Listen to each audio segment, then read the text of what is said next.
iblis, jin, setan itu satu rumpun. Itu dari api semua. Dia berasal dari api semua. Jadi iblis api, ya iblis api, jin api, iblis bara api, setan hawa. Iya satu rumpun toh. Api, bara api, hawanya. Ya toh, jin, iblis, setan. Khuliqal janni min marji min nari. Allah telah menciptakan jin dari api. Ya, jadi jin dari api. Jadi yang menggoda Adam itu iblis dari kalangan jin. Ada juga mengatakan iblis dari kalangan malaikat. Itu keliru kalau saya. Jadi iblis yang menggoda Adam di dalam surga itu dari kalangan jin. Jadi itulah sehingga jin itu terbagi dua. Ada jin kafir, ada jin Islam. Ya, jadi jin kafir itulah yang keliling mengganggu terus orang. Keserupan dan seterusnya. Sandro-sandro, dukun-dukun, itu jin-jin kafir semua itu. Nah, sehingga kalau ada orang minta bantuan lewat sandro, jin dia dipanggil sesuai dengan tumbal. Ada pernah pasien dibawa Pak Mansur. Tumbalnya apa itu Pak? Kerbau. Coba bayangkan kerbau Pak. Pak, luar biasa. Jadi ini kan Pak, ini kan perukiah jadi tahu. Oh, ini kekuatannya jin ini tergantung tumbalnya. Jadi saya biasa bandingkan kalau tumbalnya kambing ini terlalu, tapi ini kerbau. Ya Allah, kuat betul itu jin kalau tumbalnya kerbau. Jadi banyak itu pasien-pasien itu tumbalnya itu kerbau, setengah mati kita ya rukyah. Jadi kalau saya tahu kok tumbalnya ya kerbau, metode rukyah yang paling dahsyat sekarang itu racun. Jadi ada cara saya meracuni jin. Itu yang paling ditakuti itu para pasien ini. Kalau racun apa itu? Susu dengan madu. Jadi susu ultra pulkri itu 1000 mil. Baru madu TJ murni 300 mil. Itu saya campur baru saya rukyah. Jadi madu dengan susu itu saya rukyah. Maka berubah menjadi racun pada jin. Itu baru 1 gelas diminum itu langsung nih seperti mie ayam sudah dipotong. Nyaman nawita. Jadi biasa kaget semua itu kan ya keluarganya, kenapa? Tahu saya tidak mati gitu. Jinnya saja diracuni itu. Nah, itu pengalaman toh. Jadi memang betul ada namanya jin kafir Pak, ada jin Islam. Ya. Nah, inilah jin kafir semua, ini nakal semua. Inilah juga dijadikan istilahnya jin kodang, jin penjajah. Kan ada 4 jenis jin. Jin karin, jin nasab, jin kodam, dan jin ifrit. Kalau jin ifrit itu raja jin itu jin ifrit. Jin kodam, jin penjajah.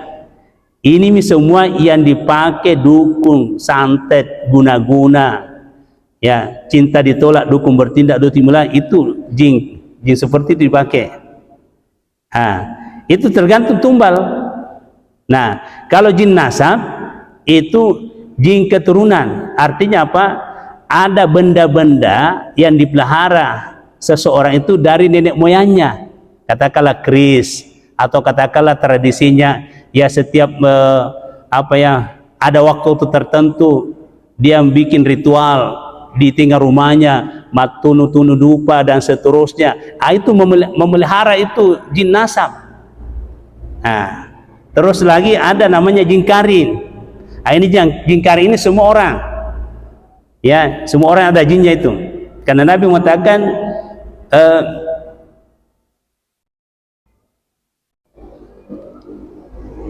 semua manusia lahir ada jin yang mendampinginya. Kullum mauludi yuladu karina minal jinni, kata Nabi. Semua orang lahir itu ada jin yang dampingi. Itu disediakan jin karin, jin pendamping. Jadi ceritanya gini, anggaplah ini seorang perempuan melahirkan.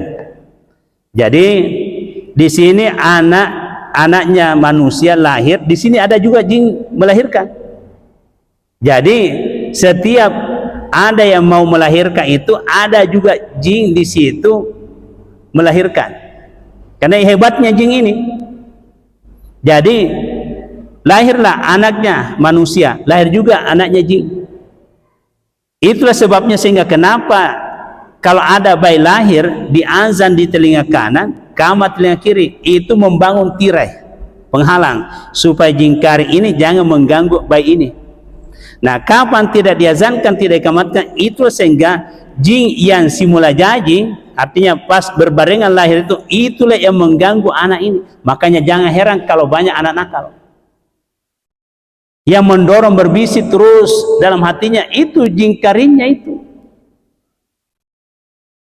Nah, itulah sehingga kalau nanti melahirkan istri-istri kita, jangan pandang ente tuh, azankan cepat di telinga kanan, qamat telinga kiri, sebelum dipotong itu pusarnya. Nah, terus apa lagi amalan-amalan dianjurkan Nabi? Usahakan kalau tidak ada kurma, madu langsung dimasukkan di situ. Ya. Jadi inilah semua amalan-amalan supaya kita melahirkan generasi, jangan generasi yang dikuasai jin setan. Nah, sekarang saya lihat anak-anak luar biasa bandelnya.